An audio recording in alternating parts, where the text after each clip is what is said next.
Dreamyoungmedia live. Like, comment, subscribe. Dreamyoungmedia live. Like, comment, subscribe. How you doing this morning? I'm good. Thank you so much. Good. And how do you pronounce your name? Is it Avi? Avi? Abby is good. Avi is good. For you. Okay, yeah, that's good. That's good. Yes. See, I told him it was Avi. She was right. She won the bet. Actually, my full legal name is Abhishek. So in Indian, Abhishek basically is the crowning ceremony of a prince to a king. But guess what? Half of the population in India is called Abhishek. So I'm like, that couldn't you have chosen something else? So that's, and here you're like when I came to North America, they're like, Sheikh, what? I'm like, okay, I think it's only Abby from now on. Okay. Oh yeah, I get it. Avi it is. So anyway, you're doing great this morning, right, Avi? Just thanks for joining us on our podcast. I truly appreciate you taking the interview, and we did some research on the Canadian Autism Society, right? Correct. The Canadian Autism Society. We jumped on a website. Of course, I've been following you on social media side. I see what your story is and how it started back in 2018 based on what you went through with your sons. Just tell us a little bit about that story, a little bit about your own background, and then we can get into the actual organization information. Sure. And, I do talk a lot. So if you guys think I'm deviating, let me know so I can stop, because I love to talk. So. But the more you talk, the better. We love it. It's the more information. That's the whole point, to get as much information out there as possible, because there's a lot of parents and caregivers and other people just within the community who are not even dealing with autism and a lot of these disabilities, and they know nothing about it. So we're trying to educate the people who are outside of the circle, basically. So just absolutely. Okay. Amazing. Go for it. So, I came to Canada in 2010 with my wife. Eventually, we ended up having 3 fur babies before we had any other babies. So we have 3 lovely dogs, Alex, Foxy, and Lucky. And then when we wanted to really start a family, we had Momo first and Mimo later. One day when we were taking Mimo to his regular shots to our doctor, my older son Momo, he started freaking out inside that confined doctor's office, because his thing was he would go super hyper, super active, everything off the shelves. And we were not sure what was wrong. And then our physician actually told us that, you know what, you should get him checked out for autism, because he just might have it. So thankfully, our physician or our family doctor is part of, in Canada, part of a hospital. So that made things very easier for me. So her referral came through pretty quickly. And then it was 3 separate appointments that we had to go through for 3 separate meetings. In the end, my older son was diagnosed with level 2 autism. Now, I'm sorry to say, but I had no idea of what autism was, like a lot of other parents. I did not know that there was something called autism.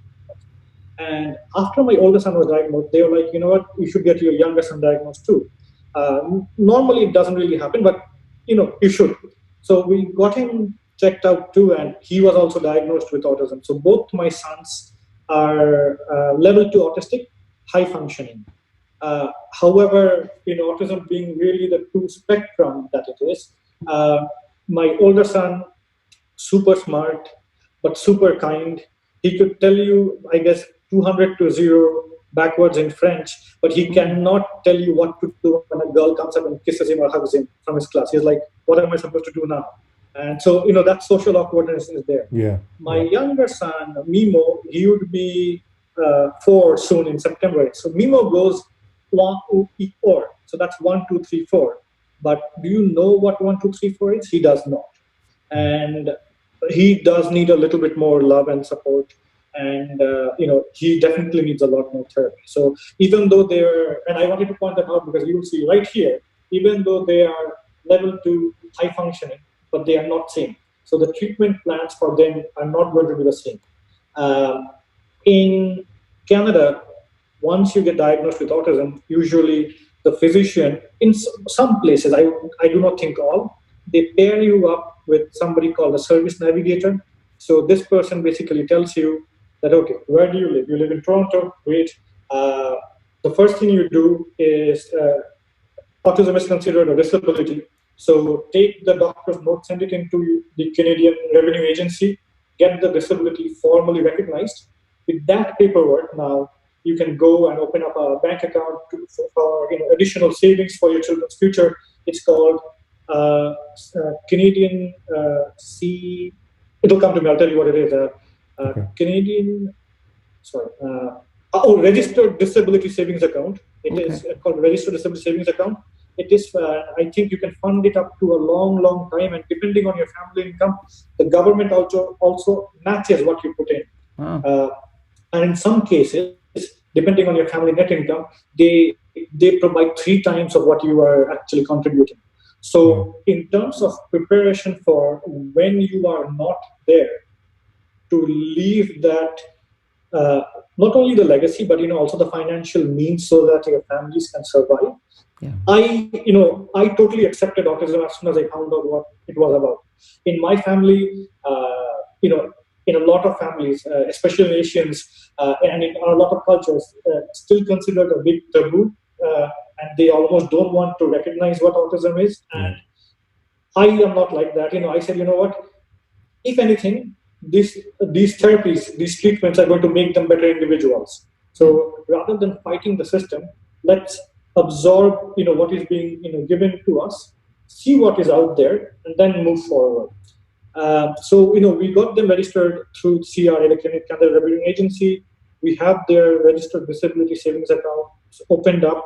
Next came the steps of, in Canada, if you are a child, or rather I should say in Ontario, if you are a child from 1 to 5, the government gives you $20,000 to treat your children through the different therapies as are recommended by the psychiatrist or the child psychologist that does the evaluation. Once you are 6, so 6 to 18, you get $5,000 every year. Wow. Unfortunately, we came on a time where the government has stopped the funding, not because they want to stop it, but they are actually assessing the benefits of needs-based therapy. And is it really working? Is the money really going to where it is supposed to go? Gotcha. It was during this time as well that I found out that autism therapy is an unregulated industry. So you can charge whatever you can charge, and there's nobody that's going to tell you anything about it. And it's not fair. Right. There are some places that are run by organizations or organizational heads that are not therapists. So they are running it as a business, but they have employees under them who are obviously properly trained, but they are charging what they want to charge, and these employees are getting, at the bare minimum, and the rest is profit.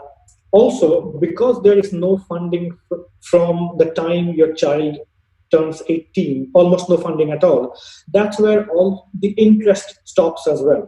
And, I have been always that kind of a person who always wants to think of what's in the future. So for me, I'd like to think of what I'd like to do at 65 right now. Call me a dreamer, but that's what I am. So even for my kids, I want to know what a future looks like for somebody, with autism beyond my time, because I'm not going to be here forever, right?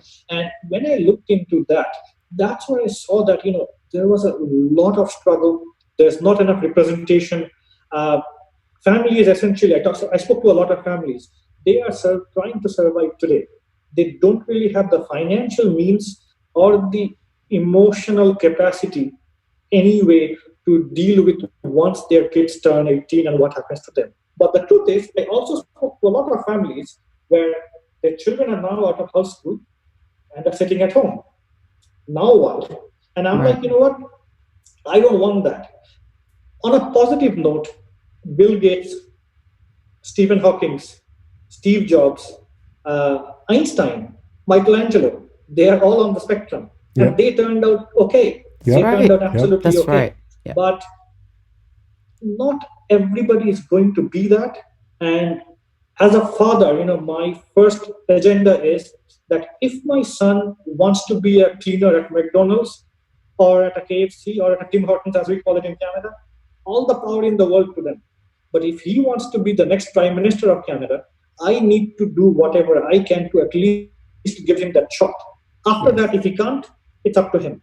Yeah, I agree with that. I just wanted to jump in real quick. One thing that you said is that a lot of parents go through a stage of denial. Yeah, absolutely. The faster you get over that stage of denial and jump right into now starting to try to create solutions for your child, at that point, you're going to help that child progress way faster. Those some parents, they stay in a stage of denial for like 5 years, 10 years, and now the kid is almost a teenager, and they're still, no, my kid doesn't have a problem. They're just different. They're just different. You have to isolate what the issue is before you can actually address it and start to fix it.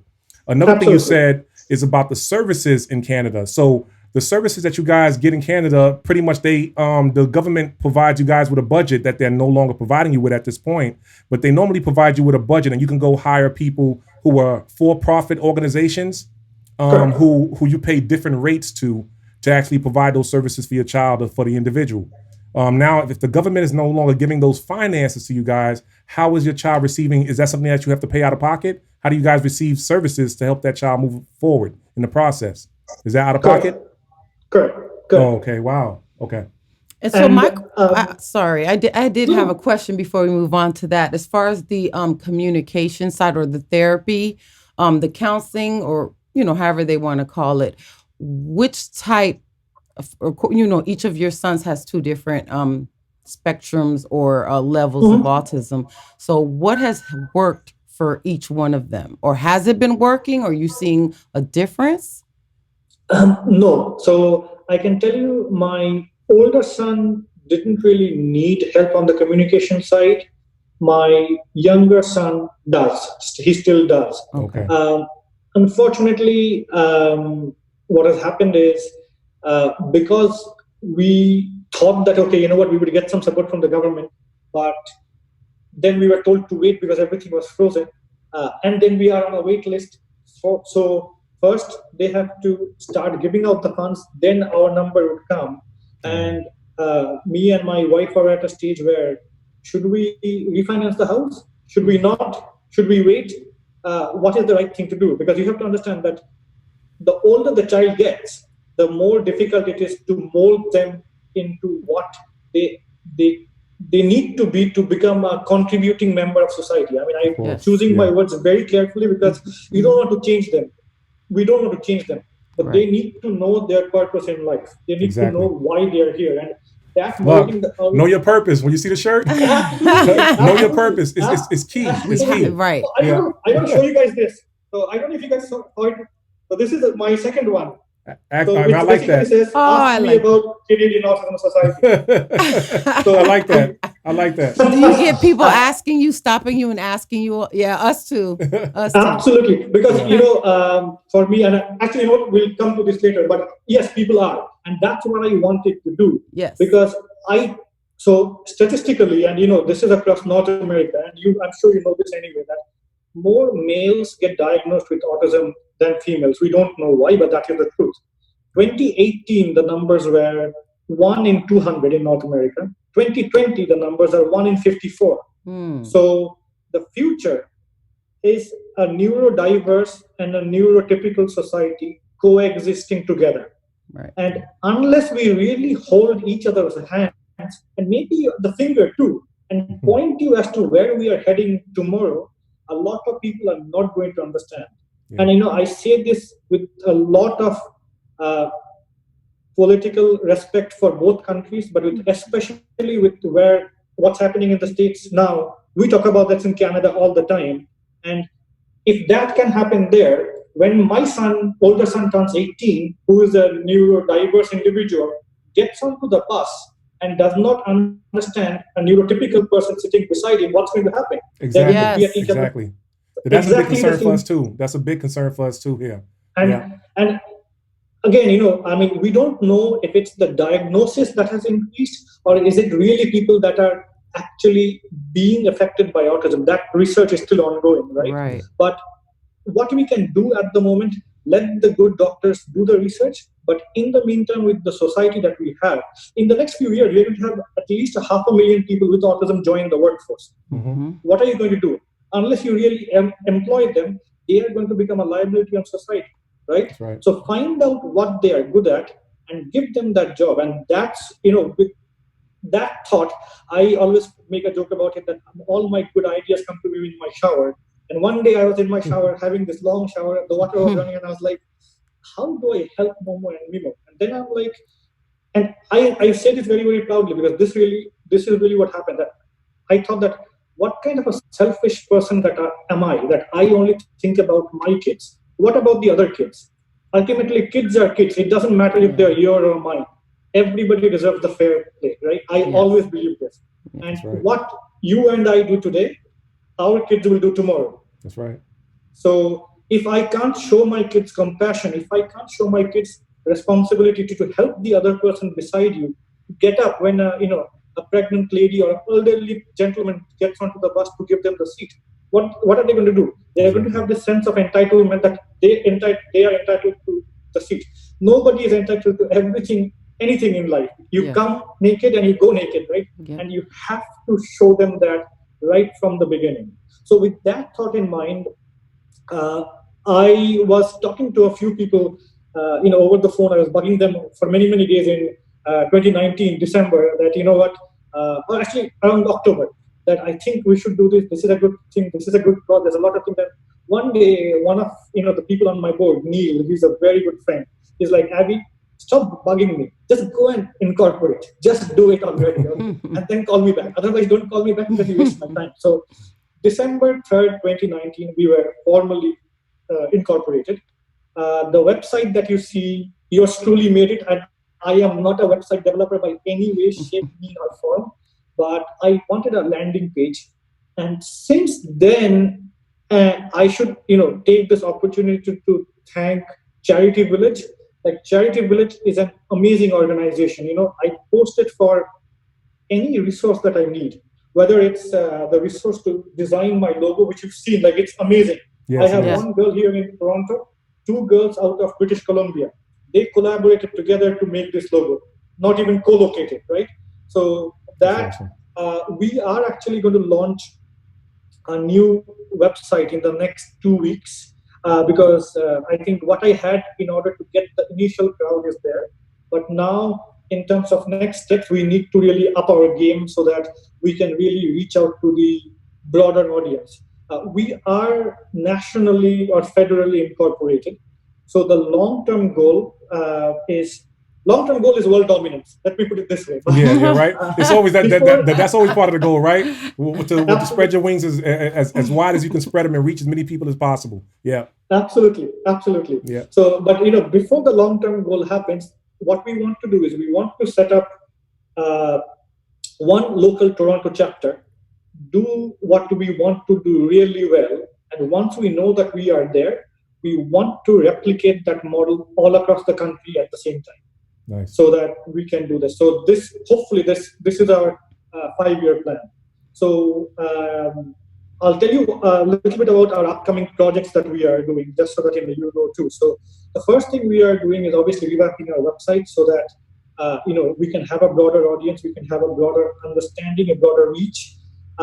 We have volunteers now, as of today, who are actually reaching out to different people using our social media. So we actually have graphic artists who are creating custom art, and we have content writers who are creating custom content, so that like a lot of the other successful not-for-profits, we actually can have an increased and a dominant presence within social media. Right now, our graphic artists are also in the process of, and probably I'm giving too much away, but that's okay, it was going to happen anyway. But we are in the process of creating custom t-shirts, because we are in the process of launching a crowdfunding campaign. Our target is 30,000 t-shirts through regular individuals, and also an equal number through corporations. Great. The only way we are different is our t-shirts are fair trade certified, ethically sourced, 100% organic cotton, and individually packaged in biodegradable bags, because organic is the way of the future. Of course. And we want to preach the holistic image to the end user, that not only with the purchase that you are making are you actually supporting a local homegrown charity, but you are buying fair trade. Fair trade ensures that the actual product manufacturer, so the cotton grower who is growing the cotton, whether in Guatemala or in India, is actually getting an above average wage for the cotton that he or she is producing. You are also, getting it packaged in biodegradable bags. Literally, the bags that we get, they're going to be either burlap or bamboo or cloth bags. But you can take the bag, plant it in your backyard. 3 years later, you will not be able to find it. It will degrade into the ground. So we want to also promote that organic, feel. So and we are still working on our price point of what we want to sell it at, but our target is that we want to reach about 30,000 end users and the equal number sold through corporate partnerships. Now, an important thing, and this is a great platform to, I think, rehearse what I have to tell everybody else, but a lot of people will ask, why do you want to do this and what are you going to do with the money? So there's a lot of good organizations that do a lot of good things in the autism space. Where we want it to be different is do two things. One is we are focusing on the adult autism space because virtually there's nothing in Canada that focuses on the adults. Mm-hmm. The second thing that we are also doing, which is also part of our, one of our projects is, and I thought that this would be really, really cool, which is, and I'll tell you from my experience. So, I'll go back to when my children got diagnosed with autism. So when my children got diagnosed with autism, we were given this service navigator who told us, let's see what your doctors do. Okay. He says level 2 autism, he says high functioning, take this paper, send it into CRA or Canada Revenue Agency here. We did that. It was declined the first time round, So the CRA declined the first time round because the language wasn't appropriate. So we went back to the doctor and like, doctor, some terms are missing, I guess. And he was like, okay, sure. So he redid that. Next time around, they actually approved it as a disability. So we did that. And then we were told that, okay, in Toronto, the support person who with a child can ride for free in public transportation as long as you can pay for your child's or the autistic person's fare. So that also has to be approved by showing your CRA documentation. So the CRA documentation is like the mothership. From there, everything else follows. Gotcha. So in our website, once it's launched, what we are trying to do is, because not all doctors would have this service navigation program, and because, my child just got diagnosed with autism, I am really I don't know what to do, right? And that's the first initial reaction from a lot of parents. I don't know what to do. And it's such a wave of emotions, probably denial, non-support from either the community or from other family members living in the same house. We thought it would be easier if we could make a system where you go onto our website, you enter your age, not even your name, just your age, your zip code or your postal code, and the diagnosis. Based on that, it gives you a step-by-step process of what you need to do next in order to get whatever is available based on your postal code or based on your zip code in the States, postal code here in Canada.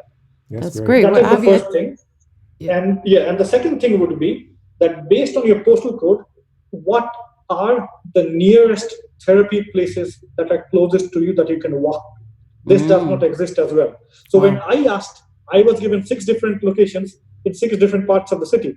I obviously wanted the best that was available there for my children, But the therapists really care. They do good work. So whether you go here, whether you go there, leaving the business and the money aside, the therapists really do good work. So it only makes sense that you go to the place that's closest to you. Yeah, but nothing like this exists. Right. And we actually have somebody on our board who has a family member, on the spectrum. He was in a different province and he could not find anything in Ontario when he was deciding to move to see what he could do. So we are trying to launch this on our website first.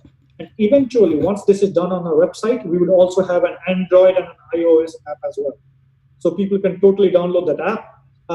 And we have future plans too. So you can do so much more with apps rather than only giving them a resource, right? Yeah. It could be a repository of information. It could be anything else. Exactly. So the website, the service navigation, as we call it.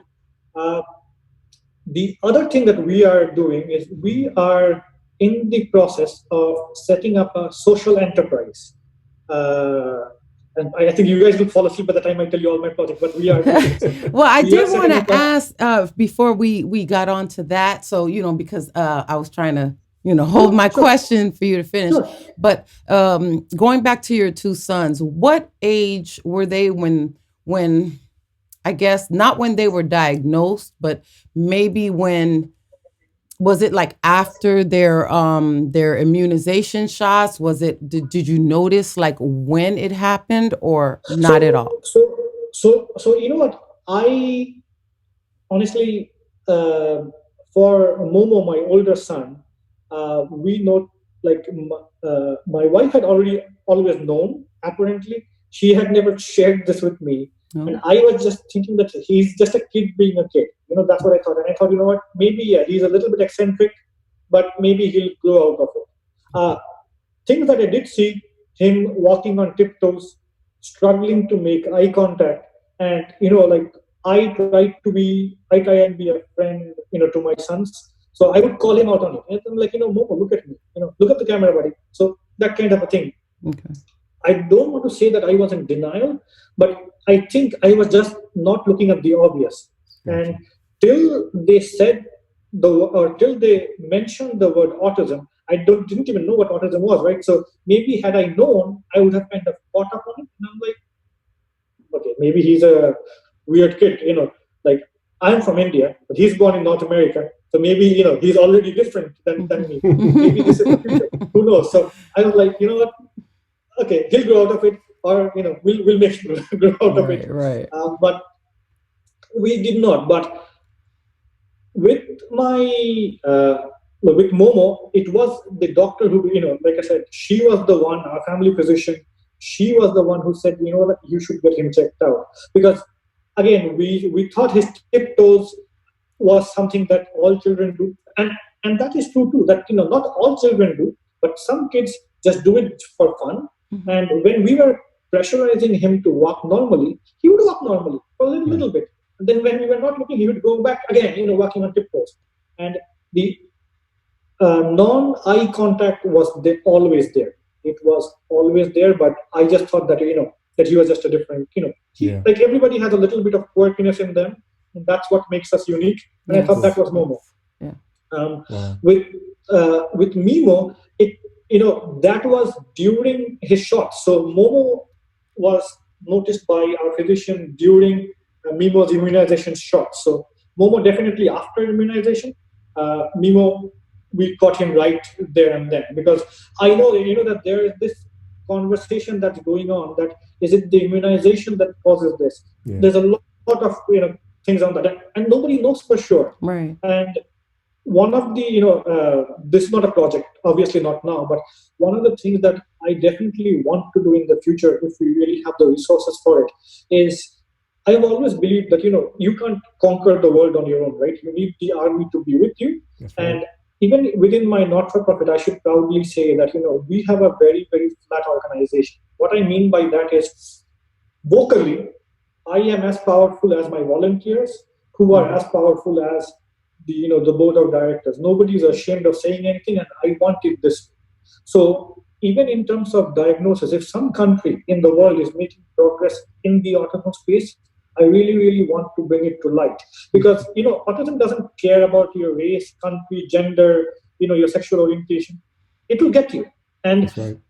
I should also mention this. A few days ago, I got a call from a lady, 90-year-old grandmother. She called me to ask if I can help her cure this disease that her 3-year-old granddaughter had. And that broke my heart. It's not a disease. Mm-hmm. I am not here to cure it. I can probably point the child in the right direction so that she can excel with what she has. Right? So that's where we are in terms of science today. We are not anywhere more than that. So just to even clear that it's not a disease, it doesn't make you any less. And so how are you guys managing now with everything that's going on with COVID-19 and everything that's going on with all the other civil unrest that's going on around the planet, seems like right now? How are you guys managing with the kids, their schooling, and at home, the at-home life between you and the wife? How are you guys doing everything in the home? The at-home life is, difficult. Yeah, to be I can imagine. to be honest. So the backyard is a savior. I can tell you that's where a lot of I can imagine. I can imagine.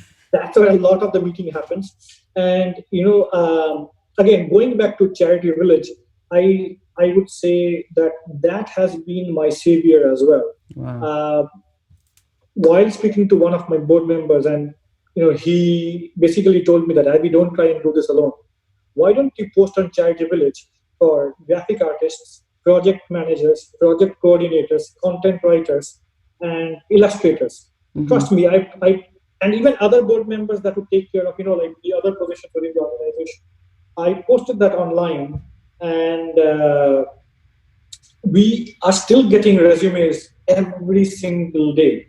People really, really want to make a difference, and people care. Yeah. And now that I know, like in North America, everybody knows somebody with autism. Yes. Maybe they don't want to accept it, but they do know. Mm-hmm. So, and especially with the statistics that I mentioned to you, the people want to make a change, and they have realized that there's much more to just simply making money. The feel good factor that you get, the That's connections, right. Even if you are doing this for your own selfish reasons. So one of the things that I do, during my board meetings is I always recognize the volunteers that we have on our team by name, because that's the least I could do. And right. The other thing that I always say that if you are a volunteer for me today, you don't have to volunteer for me forever. However, by you volunteering for me, if somebody else comes to me and says, I want to poach Otis from your organization because he's that damn good of a presenter, I would be happy.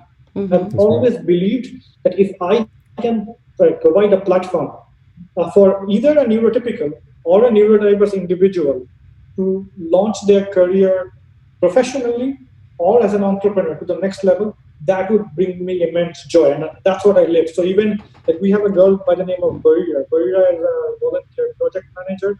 Barira is a student at a university. She is doing her 500 hours with her. I really pressurize her to do a lot of things, but I also recognize the work that she's done. And one of my board of directors, Wes is a chief financial officer for $1 billion company here. He called me one day to say that, Abby, you need more barriers in the team. That's it. You just need more barriers. And that's what you want. You need to empower the people of tomorrow, yes. because you and I are not going to be here forever. Right, right. So, right. That's right. So, yeah. That's great. That's great. I don't know if you have any more questions. So I did want to ask you, there's two programs, I did a little bit of research. There's two programs that I did want to inquire about, which is I think what you're talking about is the Employer Skills Match program. But then I also wanted to know about the adult therapy and support. I know it's not on the ground yet, but it's coming, right? It is coming. So what we are doing is, I'll go back to the employment one, because that will take like 2 seconds for me to explain. So there are a lot of other organizations that do this employer, like job placement essentially in a lot of places.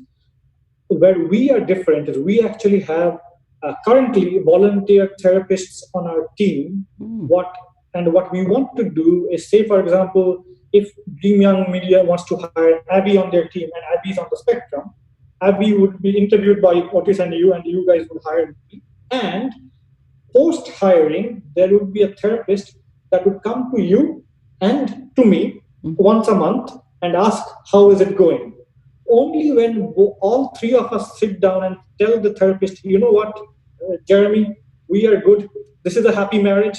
I am happy at my work. My employer is happy at me. And then you also say that, you know what, Abby is a great employee. Only then does the therapist stop. Because just by giving an opportunity for an interview is not the bottom line. There's a lot of things that happen past that, right? And that's where we want to really make the change.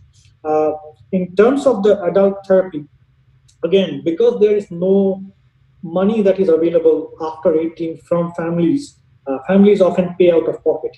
The average rate of pay in Ontario is $55 per hour that you pay for a therapist, either for 1 hour, say 1-to-1 therapy, or even for 1-to-5 therapy. And I spoke to one of my again he's on the board to Jamie Santana. Jamie is an amazing individual. He was one of the people who actually pointed me in the adult direction as well. And Jamie and I was discussing it.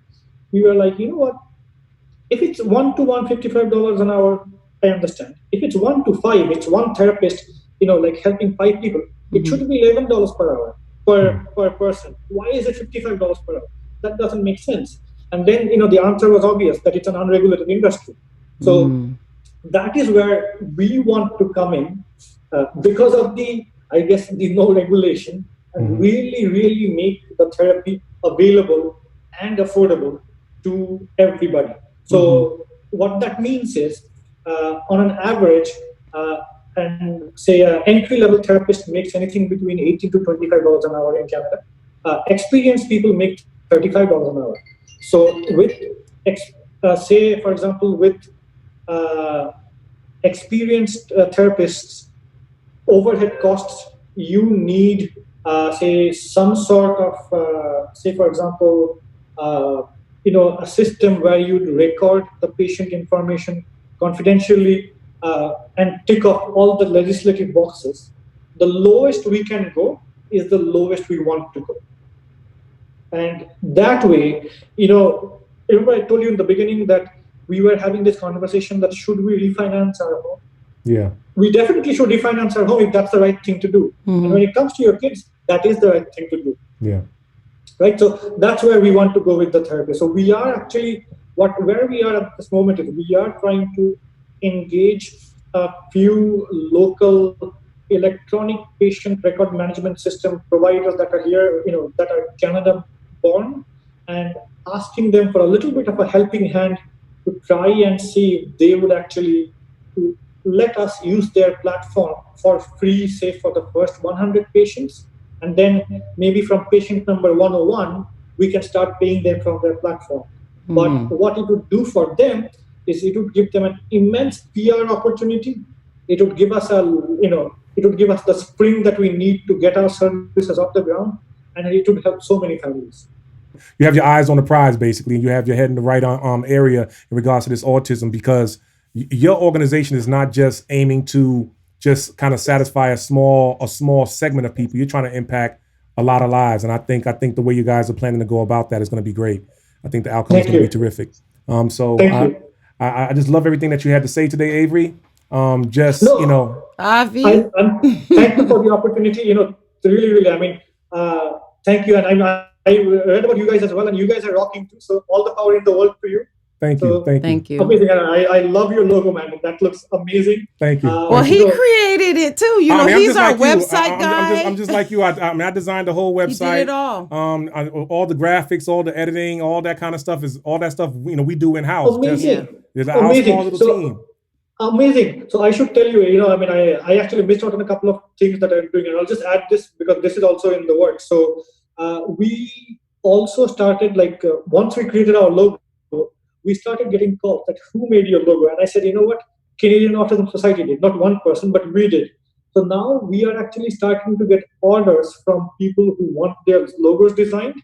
And what we have done is Haley, who is my lead designer, we are actually on the market for people on the spectrum who want to work under Haley. They don't need to have any experience, just the skill and the need to learn. And we would employ them and have a really diverse, workforce, and we would do the work for the client. With the money that comes in, Canadian Autism Society would be the last to get paid, but Haley and these other individuals that would actually do the work would be the first to get paid. That's and great. We really want to practice what we preach. So before we reach out to Dreamyoungmedia and say, you know what, you guys need to have more autistic people on your team, I need to actually have this more on my team to lead by example. That's right. I mean, it's funny you say that. That's what we really want to do. We just started working with, we just hired some people who are visually impaired to help us out, on social media, to help us out with some tasks in-house. And so I love what you're doing because, we're doing the same exact thing, basically, is hiring people who are, who have certain disabilities to help us out in-house with Dream Young Arts and Media. And so, Avi, just good luck with everything. Just thanks for your, thanks for your time. I think I said your name wrong. Avi. I keep saying Avi. I want to say it right. Avi, thanks for your time. And thank you with everything that you're doing with the Canadian Autism Society. Once again, it's an awesome organization, and I just wish you guys all the best just moving forward. So I just wanted to, say that Avi, just give us your information, your contact, your handle, your social media handle. Yeah. Sure. You know how our viewers can get in touch with you. Amazing. And I just, I don't know if this is the right time to ask, but I just wanted to ask this has been an amazing, interview. So thank you for giving us the platform. Hope that, this can really, really inspire a lot of families, not only in Canada. And, I say this very, very with an open heart, that if there are other people in other countries who want to copy what I do, go for it, That's great. Because I can't do this alone. So they need to know that, this needs to be done. They need to know that they need to be paid as well. So I should very proudly say that, I'm doing this pro bono for the moment, but it can't be pro bono forever. Because we all need to make a living. So people shouldn't say that, should I give up my full-time job and do this for free? No, they should not. Right. But we cannot conquer the whole world alone. So if there's other people that would eventually listen to this, they should totally go ahead and do this. If they need any advice, if they need any guidance, they can always reach out to us, reach out to me personally. I'd be more than happy to share my experience. I just want to thank everybody for watching. Please take the time to subscribe. It's free. Like the video, share the video. This content is pretty impactful, and I think it's going to help a lot of people. And don't forget to visit our website, dreamyoung.org, where you can purchase t-shirts, you can donate, and just support the whole movement of Dream Young Arts and Media. Thank you. And don't forget to leave us a comment. Tell us how we're doing. You have a question, ask us. We'll be happy to answer it for you. Thank you, guys. Peace. Bye.